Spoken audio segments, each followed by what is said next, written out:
Hi hello ನಮಸ್ಕಾರ ಪ್ರಿಯ ವೀಕ್ಷಕರೇ, ಇದು ನಿಮ್ಮ ಬಂಧು ವಿಶ್ವ ಬಂಧು. ನಾನು ನಿಮ್ಮ ಲಕ್ಷ್ಮಣ್ ಕಾಂಬ್ಳೆ. ಜಮಖಂಡಿ ತಾಲೂಕಿನ ಕಡಪಟ್ಟಿ ಗ್ರಾಮದ ಸರ್ಕಾರಿ ಕನ್ನಡ ಹಿರಿಯ ಪ್ರಾಥಮಿಕ ಶಾಲೆಯಲ್ಲಿ ವಿಶ್ವ ಭಾರತದ ಸಂವಿಧಾನ ಸಮರ್ಪಣೆ ದಿನವನ್ನು ಆಚರಣೆ ಮಾಡಲಾಯಿತು. ಕರ್ನಾಟಕ ಕಾರ್ಯನಿರತ ಪತ್ರಕರ್ತರ ರಕ್ಷಣಾ ಸಂಘದ ಸಹಯೋಗದಲ್ಲಿ ವಿಶ್ವ ಪತ್ರಿಕಾ ದಿನಾಚರಣೆ ಅಂಗವಾಗಿ ಪ್ರಬಂಧ ಸ್ಪರ್ಧೆ ಏರ್ಪಡಿಸಲಾಯಿತು. 7-6 ತರಗತಿಯ ವಿದ್ಯಾರ್ಥಿಗಳಿಗೆ ಪರೀಕ್ಷೆ ನಡೆಸಲಾಯಿತು. ಶಾಲಾ ಮಕ್ಕಳಿಂದ ಪ್ರಾರ್ಥನೆ ಮತ್ತು ಸಂವಿಧಾನ ಪೀಠಿಕೆ ಜ್ಯೋತಿ ಬೆಳಗಿಸುವ ಮುಖಾಂತರ ಕಾರ್ಯಕ್ರಮಕ್ಕೆ ಚಾಲನೆ ನೀಡಲಾಯಿತು. ಇದೇ ಸಂದರ್ಭದಲ್ಲಿ ಸಿದ್ಧಲಿಂಗ ಕಾಂಬ್ಳೆ ಅವರ ಸಾರಥ್ಯದಲ್ಲಿ ಮೂಕನಾಯಕ ವಿಶ್ವ ಟಿವಿ ಎಂಬುವ ಸುದ್ದಿ ಮಾಧ್ಯಮವನ್ನು ಉದ್ಘಾಟನೆ ಮಾಡಲಾಯಿತು. ಪರೀಕ್ಷೆಯಲ್ಲಿ ವಿಜೇತರಾದ ಪ್ರಥಮ ಸೃಷ್ಟಿ ಜಡಿ ಪೂಜಾರಿ, ದ್ವಿತೀಯ ಗೀತಾ ನಿ ದಾರಣಿ, ತೃತೀಯ ಕೀರ್ತಿ ಬಿರಾದರ್ ಪ್ರಶಸ್ತಿ ಪ್ರಮಾಣ ವಿತರಣೆ ಮಾಡಲಾಯಿತು. ಇದೇ ಸಂದರ್ಭದಲ್ಲಿ ರವಿ ಮಾ ದೊಡ್ಮನಿ ಕಾಣಿಪ್ಪ ರಕ್ಷಣಾ ಸಂಘದ ರಾಜ್ಯಾಧ್ಯಕ್ಷರು, ಶ್ರೀಮತಿ ಸರೋಜಿನಿ ಮ ಅರಿಗೆ ಮಹಿಳಾ ಘಟಕದ ರಾಜ್ಯ ಗೌರವಾಧ್ಯಕ್ಷರು, ಅಶೋಕ ಕ ವನ್ಮನೆ ಹಿರಿಯ ಮುಖ್ಯೋಪಾಧ್ಯಾಯರು, ಕಡಪಟ್ಟಿ ಶಾಲೆ ಉಪನ್ಯಾಸಕರು ಅಶೋಕ್ ಮಿಶಿ, ಶ್ರೀಕಾಂತ್ ಮಠಪತಿ ರಾಜ್ಯ ಉಪಾಧ್ಯಕ್ಷರು ಕಾಣಿಪ್ಪ ರಕ್ಷಣಾ ಸಂಘ. ಮುಖ್ಯ ಅತಿಥಿಗಳು ಶಶಿಕಾಂತ್ ತೇರ್ದಾಳ್ ಪತ್ರಕರ್ತರು, ಲಕ್ಷ್ಮಣ್ ಕಾಂಬ್ಳೆ ಕಾಣಿಪ್ಪ ರಕ್ಷಣಾ ಸಂಘದ ಜಮಖಂಡಿ ತಾಲೂಕಾ ಅಧ್ಯಕ್ಷರು, ಪ್ರಶಾಂತ್ ನೀಲ್ನಾಯ್ಕ್ BSNL ಆಫೀಸರ್ ಜಮಖಂಡಿ, ದಿಲೀಪ್ ದಾಸಾಳ್ ಪತ್ರಕರ್ತರು, ಕಲ್ಮೇಶ್ ಚಿನಗುಂಡಿ ಕಾಣಿಪ್ಪ ರಕ್ಷಣಾ ಸಂಘದ ಜಮಖಂಡಿ ತಾಲೂಕಾ ಕಾರ್ಯದರ್ಶಿ, MM ಬೀಳ್ಗಿ ಕಾಣಿಪ್ಪ ರಕ್ಷಣಾ ಸಂಘದ ತಾಲೂಕಾ ಸದಸ್ಯರು, ಜಾವೀದ್ ಅಂಬಿ ಕಾಣಿಪ್ಪ ರಕ್ಷಣಾ ಸಂಘದ ತಾಲೂಕಾ ಸದಸ್ಯರು.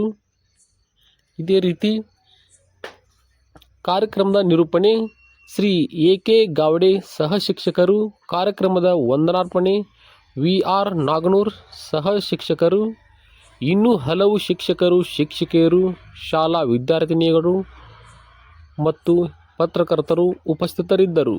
ವರದಿ ಲಕ್ಷ್ಮಣ್ ಕಾಂಬ್ಳೆ, ವಿಶ್ವಬಂಧು ಟಿವಿ, ಜಮಖಂಡಿ. ಇನ್ನೊಂದು ವಿಷಯ ನಿಮ್ಗೆ ಗೊತ್ತಿಲ್ಲೇನು, ಈ ಶಾಲೆ ಒಳಗೆ ನಮ್ಮ ರವಿ ನೋಡ್ಮನಿ ಅವ್ರ ಶಿಕ್ಷಣ ಕಲ್ತಾರ.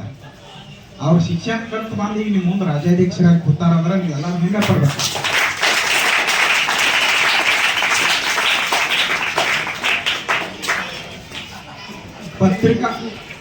ಪತ್ರಿಕಾ ರಂಗ ಅನ್ನೋದು ಮುಳ್ಳಿನ ಹಾಸಿಗೆ ತನಕ. ದಿನನಿತ್ಯ ಮುಳ್ಳಿನ ಹಾಸಿಗೆ ಮೇಲೆ ನಾವು ಜೀವನ ಸಾಗಿಸ್ಬೇಕಾಗ್ತದೆ. ಹಾಗಾಗಿ ಭಾಳ ಅಡೆತಡೆಗಳು ಬರ್ತಿರ್ತಾವೆ ನಮ್ಮ ಪತ್ರಿಕಾ ರಂಗಕ್ಕೆ. ಜೀವ ಬೆದರಿಕೆ ಬರ್ತಿರ್ತಾವೆ, ಮುಂದೆ ಆಮಿಷ ಹೊಡ್ತಿರ್ತಾವೆ. ಅದನ್ನೆಲ್ಲಾನು ಭೇದಿಸಿ ನಮ್ಮ ಕಣ್ಣಿಗೆ ಕಂಡಂತಾಗ ನಾವು ಬರಿತೀವಿ ಅಂದ್ರೆ ನಮಗೆ ಭಾಳ ಅಂದ್ರೆ ಭಾಳ ಕಷ್ಟಕರ ಇದು ಇರ್ತೈತಿ. ಜನರಿಗೆ ಏನು ಅನಿಸ್ತೈತಿ, ಪತ್ರಕರ್ತರ ಅಂದ್ಕೊಳ್ಳೆ ಅದಾರ ಬೇಡಪ್ಪ, ಅವ್ರು ಚಲೋದಾರು ಚಲೋ ಬಟ್ಟೆ ತೊಡ್ತಾರ ಅಂತೇಳಿ ಎಲ್ಲಾರು ಮನುಷ್ಯನಾಗ ಇರ್ತೈತಿ. ಖರೆ ಆದ್ರೆ ಪತ್ರಕರ್ತರು ಅಂದ್ಕೊಳ್ಳೆ ಭಾಳ ಅಂದ್ರೆ ಭಾಳ ಕಷ್ಟಕರ ಜೀವನ. ಹಾಗಾಗಿ ಎಲ್ಲ ನನ್ನ ಬಾಂಧವರಿಗೆ ಒಂದು ನಮಸ್ತೆ ಮತ್ತು ಮುದ್ದು ಮಕ್ಕಳಿಗೆ ಒಂದು ತುಂಬಾ ಧನ್ಯವಾದಗಳನ್ನು ಹೇಳ್ತೀನಿ. ಎಷ್ಟು ಸೈಲೆಂಟ್ ಆಗಿ ಎಷ್ಟು ಚಂದ ಕೂತಾರ ಮಕ್ಕಳು. ಮುದ್ದಾದ ಮಕ್ಕಳಿದ್ದರೆ ಮನೆ ಒಂದು ಚಂದು ಅಂದಾಗ ಮನೆ ನಮ್ಮ ದೀಪ ಚೆನ್ನಾಗಿ ಕೂತಾರೆ. ಇನ್ನು ನಮ್ಮ ಏನಿದು ಒಂದು ಕಾರ್ಯಕ್ರಮ ಪತ್ರಕರ್ತರ ಸಂಘದ್ದು ಮತ್ತು ನಮ್ಮ ಪ್ರಬಂಧ ಕಾರ್ಯಕ್ರಮ ಸಂದರ್ಭ ಇದನ್ನು ಏನು ಹಮ್ಮಿಕೊಂಡಿದ್ರಿ, ಇದಕ್ಕೆ ನಾನು ತುಂಬ ಧನ್ಯವಾದಗಳನ್ನು ಹೇಳ್ತೀನಿ. ಮತ್ತು ನಮ್ಮ ಶಿಕ್ಷಕರು ಎಲ್ಲರೂ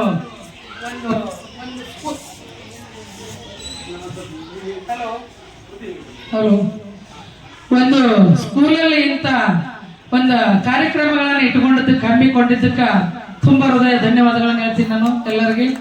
ಮತ್ತೆ ಶಿಕ್ಷಕರು ಅಂದ್ರೆ ನಮ್ಮ ಎರಡನೇ ಗುರು ಅಂತ ನಾನು ಭಾವಿಸ್ತೀನಿ. ಯಾಕಂದ್ರೆ ನಾವು ಚಿಕ್ಕವರಿದ್ದಾಗ ನಮ್ಮ ಹಳೆದ ಎತ್ತ ತಾಯಿ ತಂದೆಗಳು ನಮಗೊಂದು ಮಾರ್ಗದರ್ಶನ ಕೊಡ್ತಾರೆ. ಹೆಂಗ ನಡಿಬೇಕು ಅನ್ನುವಂಥದ್ದು ಅಷ್ಟ ಕಲಿಸ್ತಾರೆ. ಅವರು ಹೆಂಗ್ ಊಟ ಮಾಡ್ಬೇಕು ಅಂತ ಕಲಿಸ್ತಾರೆ. ಹೊತ್ತಾಗಿ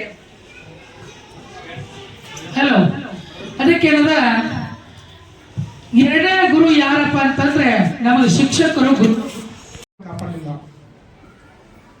ನಮ್ಗೆ ಯಾರೋ ನೀವು ಇದೇ ಕಲೀರಿ, ನೀವೆಲ್ಲ ಹಿಂದುಳಿದಿದ್ದೀರಿ, ನೀವೆಲ್ಲ ಉದ್ಯೋಗ ಪಡ್ಕೋರಿ, ಆಸ್ತಿ ಪಡ್ಕೋರಿ ಅಂತ ನಮ್ಗೆ ಯಾರೂ ಬಂದು ಕೊಡಲಿಲ್ಲ. ಆದರೆ ಒಂದೇ ಒಂದು ಧರ್ಮ ಅಂತ ನಮ್ಮ ದೇಶದ ಯಾವತ್ತು ಅಂತಂದರೆ ನಮ್ಮ ಭಾರತ ದೇಶದ ಧರ್ಮ ಅಂತ, ಅದು ಭಾರತದ ಸಂವಿಧಾನ. ಅದನ್ನು ನಾವು ಇವತ್ತು ಕಾಪಾಡ್ಕೊಂಡು ಹೋಗಬೇಕಾಗಿದೆ. ಅದ್ರ ಬಗ್ಗೆ ಹೆಚ್ಚೆಚ್ಚಾಗಿ ಇವತ್ತು ನಾವು ಓದ್ಕೋಬೇಕಾಗಿದೆ. ಅದ್ರ ಬಗ್ಗೆ ಮನೆಯಲ್ಲಿ ಪ್ರತಿಯೊಬ್ಬ ವಿದ್ಯಾರ್ಥಿಗಳಿಗೆ, ಮಕ್ಕಳಿಗೆ, ನಮ್ಮ ಮಕ್ಕಳಿಗೆ, ಬರೀ ಮಕ್ಕಳಿಗೆ ಅದ್ರ ಬಗ್ಗೆ ಮಾಹಿತಿ ಕೊಡಬೇಕಾಗಿದೆ. ಯಾಕಂತಂದರೆ ಇವತ್ತು ಕೆಲವೊಂದಿಷ್ಟು ಅಹಿತಕರ ಘಟನೆಗಳು, ಬೇರೆ ಬೇರೆ ಸಂಘ ಸಂಸ್ಥೆಗಳು ಆ ಸಂವಿಧಾನವನ್ನು ವೀಕ್ ಮಾಡಲಿಕ್ಕೆ ಹೊಂಟಿದ್ದಾವೆ. ಅಥವಾ ಸರ್ಕಾರಗಳಾಗಿರ್ಬೋದು, ಅಲ್ಲಿರ್ತಕ್ಕಂಥ ಕಾಯ್ದೆ ಕಾನೂನುಗಳು ಸರಿಯಾಗಿ ಯಥಾವತ್ತ ಜಾರಿ ಮಾಡದೇನೆ ಸಂವಿಧಾನ ಸರಿಯಿಲ್ಲ ಅನ್ನುವಂಥದ್ದನ್ನು ಕೂಡ ದೂರ್ತಾ ಬಂದಿರತಕ್ಕಂಥದ್ದು. ಸೊ ಹೀಗಾಗಿ ಪ್ರತಿಯೊಬ್ಬರು ಕೂಡ ಅದ್ರ ಬಗ್ಗೆ ಒಂದು ಮಾಹಿತಿಯನ್ನು ಪಡ್ಕೋರಿ.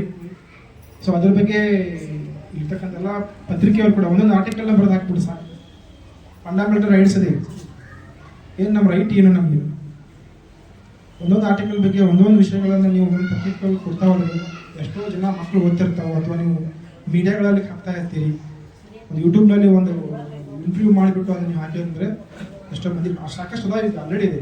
ಅದು ನಮ್ಮ ಲೋಕಲ್ ಚಾನಲ್ಗಳೇ ಬರ್ತಾ ಇಲ್ಲ ಅಷ್ಟೇ. ಬೇರೆ ಕಡೆ ಹಿಂದಿ ಒಳಗಿದೆ, ಇಂಗ್ಲೀಷ್ನಾಗಿದೆ, ಬೇರೆ ಬೇರೆ ಲ್ಯಾಂಗ್ವೇಜಿಗೆ ಅದಾವೆ. ಸೊ ಬೇರೆ ಬೇರೆ ಲ್ಯಾಂಗ್ವೇಜ್ಗಳಿಂದ ಇರೋದ್ರಿಂದ ನಮ್ಮ ಲ್ಯಾಂಗ್ವೇಜ್, ಸ್ಥಳೀಯ ಲ್ಯಾಂಗ್ವೇಜ್ಗಳಲ್ಲಿ ಕೂಡ ನಮ್ಮ ಮಕ್ಕಳಿಗೆ ಹೇಳ್ಕೊಡ್ತಾರೆ. ಈ ಸಂವಿಧಾನ ಓದುವಂಥ ಬುಕ್ ಇದೆ, ಟೆಕ್ಸ್ಟ್ ಬುಕ್ ಇದೆ, ಬುಕ್ ಇದೆ. ಆಮೇಲೆ ನಾವು ಈ ಪ್ರತಿದಿನ ನಮ್ಮ ಪುಸ್ತಕಗಳಲ್ಲೆಲ್ಲ ನಮ್ಮ ಸಂವಿಧಾನದ ಪೀಠಿಕೆ ಇದೆ. ಆ ಪೀಠಿಕೆನೇ ಎಷ್ಟೋ ಮಂದಿಗೆ ಅರ್ಥ ಇಲ್ಲ. ಇನ್ನು ಭಾರತದ ಪ್ರಜೆಗಳಾದ ನಾವು, ಪ್ರಜಾಪ್ರಭುತ್ವ, ಸಾರ್ವಭೌಮತೆ, ಜಾತ್ಯತೀತ, ಹಲವಾರು ಪದಗಳದಾವಲ್ಲ, ಆ ಪದಗಳನ್ನು ವಿವರಣೆ ಮಾಡಲಿಕ್ಕೆ ಒಂದು ದಿನ ಬೇಕು. ಡೆಮೋಕ್ರಸಿ ಬಗ್ಗೆ ಮಾತಾಡ್ತೀವಿ ಇವತ್ತು, ಪ್ರಜಾಪ್ರಭುತ್ವ ಬಗ್ಗೆ. ವಾಟ್ ಈಸ್ ಪ್ರಜಾಪ್ರಭುತ್ವ ಅಂದರೆ ಏನು ಅಂತ ಮಕ್ಕಳಿಗೆ ಹೇಳ್ಕೊಡ್ಬೇಕಾದ್ರೆ ಒಂದು ದಿನ ಬೇಕು ನಮಗೆ. ಅಂಥ ಕ್ಲಿಷ್ಟಕರವಾದ ವಿಷಯಗಳನ್ನು ಮಕ್ಕಳಿಗೆ ಬಹಳ ಸರಳವಾದ ರೀತಿಯಲ್ಲಿ ಹೇಳಬೇಕಾಗುತ್ತೆ. ನಾನು ಕೂಡ ಒಬ್ಬ ಲೆಕ್ಚರರ್ ಇರೋದ್ರಿಂದ, ನಾನು ಕೂಡ ಬೇಸಿಕ್ ಆಗಿ ಶಿಕ್ಷಕನು ಕೂಡ, ಅದ್ರ ಬಗ್ಗೆ ಸ್ವಲ್ಪ ಕಾಳಜಿ ಇರೋದ್ರಿಂದ ಹೇಳ್ತಾ ಇದ್ದೇನೆ. ಸೊ ಸಾಕನ್ಸುತ್ತೆ ಮಾತಾಡೋದು, ಇನ್ನೂ ಮಾತಾಡೋದಿದ್ದಾರೆ. ಸೊ ನನಗೆ ಮಾತಾಡಲಿಕ್ಕೆ ಅವಕಾಶ ಕೊಟ್ಟಿರ್ತಕ್ಕಂಥದ್ದು ಕೂಡ ಧನ್ಯವಾದ. ಎಲ್ಲ ಗಣ್ಯಮಾನ್ಯರೇ ಮತ್ತು ಶಿಕ್ಷಕಿಯರೇ, ಮುದ್ದು ಮಕ್ಕಳೇ, ನಾವು ಇವತ್ತು ಯಾಕೆ ಈ ಶಾಲೆಯನ್ನ ಆಯ್ಕೆ ಮಾಡ್ಕೊಂಡೀವಿ? ನಾನು ಇಲ್ಲೇ ಕಲಿತು ಕಡಪಟ್ಟಿಯಲ್ಲಿ ಹುಟ್ಟಿ ಇಲ್ಲೇ ಕಲಿತು ನಾನೊಬ್ಬ ರಾಜ್ಯಾಧ್ಯಕ್ಷ ಆಗಿದ್ದೆ. ನಾವು ಪತ್ರಿಕಾ ದಿನಾಚರಣೆಯನ್ನ ಮಾಡ್ಬೇಕಂತಂದು ನಾವೆಲ್ಲ ಕಮಿಟಿ ಅವರು ನಿರ್ಣಯ ಮಾಡಿದ್ವಿ. ಮಾಡೋಣ ಸರ್ ಅಂತ ಹೇಳಿದ್ರಿ ಎಲ್ಲರೂ ಒಪ್ಲಿಕ್ಕೆ ಕೂಡ ನಾವು ಮೊದಲು ನಾ ಹೇಳಿ ನಾನು ಸಾಲಿನ ನಾ ಆಯ್ಕೆ ಮಾಡ್ಕೊತಂತ ಅಂತ ಹೇಳಿ ಹ್ಞೂ ಅಂದ್ರೆ ಎಲ್ಲರೂ ಯಾರು ವಿರೋಧ ಮಾಡಿದ್ರು. ಅವ್ರಿಗೆ ತುಂಬ ಹೃದಯದ ಧನ್ಯವಾದ ಹೇಳಕ್ ಬಯಸ್ತೀನಿ. ನಾನು ಕಮಿಟಿ ಸದಸ್ಯರಿಗೆ, ಪದಾಧಿಕಾರಿಗಳಿಗೆ. ಯಾಕಂತಂದ್ರೆ ನಾನು ಏನೋ ಮಾಡಿ ಸರ್ ನೀವು ಏನು ಮಾಡ್ತೀರಿ, ನಾವೆಲ್ಲ ಭದ್ರ ಇರ್ತೀವಿ. 22 ಮಂದಿ ಟೀಮ್, ಜಮಖಂಡಿಯಲ್ಲಿ 22 ಮಂದಿ ಟೀಮ್. ಅದಕ್ಕೆಲ್ಲ ನಾನು ರಾಜ್ಯಾಧ್ಯಕ್ಷ, ತಾಲೂಕಾ ಅಧ್ಯಕ್ಷ ಲಕ್ಷ್ಮಣ್ ಕಾಂಬ್ಳೆ. ನಾವಿಬ್ರು ಏನ್ ಮಾತಾಡ್ತೀವಿ, ಉಪಾಧ್ಯಕ್ಷರಿಗೆ ಇರ್ತೀವಿ. ಉಪಾಧ್ಯಕ್ಷರ ಮತ್ತು ತಾಲೂಕಾ ಅಧ್ಯಕ್ಷರ ಕೂಡಿ ಎಲ್ಲರಿಗೂ ಹೇಳುವಂತ ವ್ಯವಸ್ಥೆ ಮಾಡ್ತಾರ. ಮತ್ತ ನಮ್ಮಲ್ಲಿ ಒಬ್ರ 30 ವರ್ಷಗಟ್ಲೆ ಪತ್ರಿಕಾ ರಂಗದಲ್ಲಿ ಮಾಡಿ ಅವ್ರಿಗೆ ಒಂದು ವಿಶೇಷ ಸ್ಥಾನ ಇಟ್ಟು. ಅವ್ರು ಯಾರಪ್ಪ ಅಂದ್ರ ಶಶಿಕಾಂತ್ ತೀರ್ದವ. ಎಲ್ಲರಿಗೂ ಏನೋ ಜಗಳರು ಅಟ್ರು ಮುಂದೆ ಹಾಕೊಂಡು ತಗೊಂಡು ಹೋಗುವಂತ ಅವ್ರಿಗೆ ಒಂದು ಸ್ಥಾನ ಇಟ್ಟು. ಮತ್ತ ನಾವು ವಿದ್ಯಾರ್ಥಿಗಳಿಗೆ ಪ್ರೋತ್ಸಾಹ ನೀಡ್ಬೇಕು. ನಾವು ಎಲ್ಲೋ ಮಾಡ್ತೀವಿ, ಯಾವುದೋ ಒಂದು ಬಾಲ್ಯ ಮಾಡ್ತೀವಿ, ಅಲ್ಲೇ ಮುಚ್ಚಿ ಹೋಗ್ಬಿಡ್ತೈತೆ. ನಿಮಗ ಸ್ಫೂರ್ತಿ ಆಗ್ಬೇಕು, ಮುಂದೆ ನಾವು ಕಲಿಬೇಕು. ರಾಷ್ಟ್ರದ ರಾಷ್ಟ್ರಪತಿ ಆಗ್ಬೇಕು, ರಾಷ್ಟ್ರದ ಪ್ರಧಾನಮಂತ್ರಿ ಆಗ್ಬೇಕು, ರಾಜ್ಯದ ಮುಖ್ಯಮಂತ್ರಿ ಆಗ್ಬೇಕು, IAS KS ಕಲಿಬೇಕು, ತಾಲೂಕ್ ಪಂಚಾಯತಿ ವಿಒ ಆಗ್ಬೇಕು, ಗ್ರಾಮ ಪಂಚಾಯತಿ PDO ಆಗ್ಬೇಕು. ಈ ಛಲ ಇಟ್ಕೋಬೇಕು. ಅದಕ್ಕಾಗಿ ನಾವು ಎಲ್ಲಾ ಶಾಲೆಗಳನ್ನ ಆಯ್ಕೆ ಮಾಡ್ತೀವಿ. ನಾವ್ ಎಲ್ಲರೇ ಹಾಲ್ಯ ಮಾಡಿಸಿಂದ ಅಲ್ಲೇ ಹೋಗ್ಬಿಡ್ತಿರ್ತಾವ. ಶಾಲೆಗಳ ಎದಕ್ ಮಾಡಾಗಿತ್ತು ಅಂದ್ರೆ ನಮ್ಮ ಹುಡುಗರಿಗೆ ತಿಳುವಳಿಕೆ ಬರ್ಲಿ. ಎಲ್ಲಿ ಆದ್ರೂ ಇವ್ 3 ಹಿಡಿತೀವಿ ನಾವು. ಬಸವಣ್ಣಪ್ಪರು, ಅಂಬೇಡ್ಕರ್, ಸ್ವಾಮಿ ವಿವೇಕಾನಂದ, ಇವ್ರು 3 ಮಂದಿ ಸ್ಪರ್ಧೆ ಇಡ್ತೀವಿ ನಾವು. ಎಲ್ಲಿ ಬೇಕಾದಾಗ ನಾವು ಈಗ 15 ದಿವ್ಸಕ್ಕೊಂದು ಒಂದು 3-4 ಕಾರ್ಯಕ್ರಮ ಹಾಕೋತೀವಿ. ಆ ನಂತರ ತಿಂಗಳಿಗೊಂದು ಕಾರ್ಯಕ್ರಮ ಹಾಕೋತೀವಿ. ಒಂದ್ 4 ಕಾರ್ಯಕ್ರಮ ನಂತರ 15 ದಿವಸಕ್ಕೊಂದು ಹಾಕೋತೀವಿ. ಅವ್ರವ್ರು ನೇಮಿಸ್ತು ಅವ್ರ ಪದಾಧಿಕಾರಿಗಳು ಮಾಡ್ತಾವ. ಫಸ್ಟಿಗೆ ನಾದಿತ್ತು, ನಾ ಎಲ್ಲರೂ ಕರ್ಕೊಂಡು ಕಿಸಲು ಮಾಡ್ತೀವಿ. ಅದಕ್ಕಾಗಿ ನೀವು ಚಲೋತಾಗ ಕಲೀರಿ, ವಿದ್ಯಾಬುದ್ಧಿ ಕಲೀರಿ, ತಾಯಿ ತಂದೆ ಮಾತು ಕೇಳ್ರಿ, ತಾಯಿ ತಂದೆಗೆ ಇರಿದ್ರೆ ಮಾತಾಡ್ಬೇಡ್ರಿ, ಮತ್ ನಿಮ್ಮ ಶಾಲೆ ಗುರುಗಳಿಗೆ ಕಿಮ್ಮತ್ ಕೊಡ್ರಿ. ಅವ್ರು ಏನ್ ಹೇಳ್ತಾರ ಅದನ್ನ ಕೇಳೋಕ್ ಬರ್ರಿ. ಯಾಕಂದ್ರೆ ಗುರುಗಳ ನಿಮಗೆಲ್ಲ ಅವ್ರು ಹೇಳಿದಾಗ ನೀವು ಕೇಳ್ಕೊತ ಹೋದ್ರಿ ಅಂದ್ರೆ ಮುಂದೆ IAS KS ಪ್ರಧಾನಮಂತ್ರಿ, ರಾಷ್ಟ್ರಪತಿ, ಮುಖ್ಯಮಂತ್ರಿ ಆಗ್ತದೆ. ನಿಮ್ಮಲ್ಲಿ ಐತದ ಭವಿಷ್ಯ. ಅವಿಗೆ ಕಲಿತಾಳ ಅಂತ ನಮ್ಗೆ ಗೊತ್ತಾಗ್ತಾನೆ, ಕಲಿತಾಳ ಗೊತ್ತಾಗ್ತದೆ. ಆದ್ರೆ ಆಕೆ ಕಲಿಬೇಕು, ಗುರುಗಳ ಮಾತು ಕೇಳ್ಬೇಕು. ಆ ಹುಡುಗ ಕಲಿತಾಳ ಅನ್ನೋದು ಗೊತ್ತಾಗ್ತದೆ. ಏನ್ ಕಲಿತಾಳ ಅನ್ನೋದು ಅವ್ ಮುಂದೆ ಗೊತ್ತಾಗುತ್ತೆ. ಶಿಕ್ಷಕರು ಹೇಳ್ತಾರೆ ಮುಂದೆ ಆದಾಗ ನೀವು ಈಗ ಏನೋ ಬರ್ಲಿಕ್ಕೆ ಬಿಟ್ಟಿರ್ತಾರೆ, ಹೈಸ್ಕೂಲ್ ಕಟ್ಟಿಗೆ ಅವಾಗ ಗೊತ್ತಾಗತ್ತೆ ನಾವೆಲ್ಲ ಸಾಲಿ ಕಲಿಯಬೇಕಂತೇಳಿ. ಸಾಲಿ ಕಲೀರಿ, ತಾಯಿ ತಂದಿಗೆ ಚಲೋ ಹೆಸರು ತೊಗೊಂಬರಿ. ಪಾಪ ಕಸ ತೆಗೆದು ದೊಡ್ಡ ಕಿಸಿ ನಿಮ್ಗೆ ಸಾಲಿ ಕಳಿಸ್ತಾರೋ, ನೀವು ಸಾಲಿ ಬಿಟ್ಟ ಹೊರಗೆ ತಿರ್ಗಾಡಕ್ ಹೋಗ್ಬೇಡಿ. ಎಲ್ಲ ಗುರುಗಳ ಮಾತು ಕೇಳ್ರಿ. ನಾವಂತರ ಇದು ವರ್ಷಕ್ಕೊಮ್ಮೆ ಬರೋರ, ವರ್ಷ ಒಂದು ಕಾರ್ಯಕ್ರಮ ಮಾಡವ್ರ. ನೀವು ಹೆಚ್ಚಿಂದ ಇದನ್ನ ಮಾಡಬೇಕ, ವಿದ್ಯಾಭ್ಯಾಸ ಮಾಡಬೇಕ ಅಂತ ಹೇಳಿ ನನ್ನ ಭಾಷೆಯನ್ನು ಮುಗಿಸ್ತೀನಿ. ನಮಸ್ಕಾರ.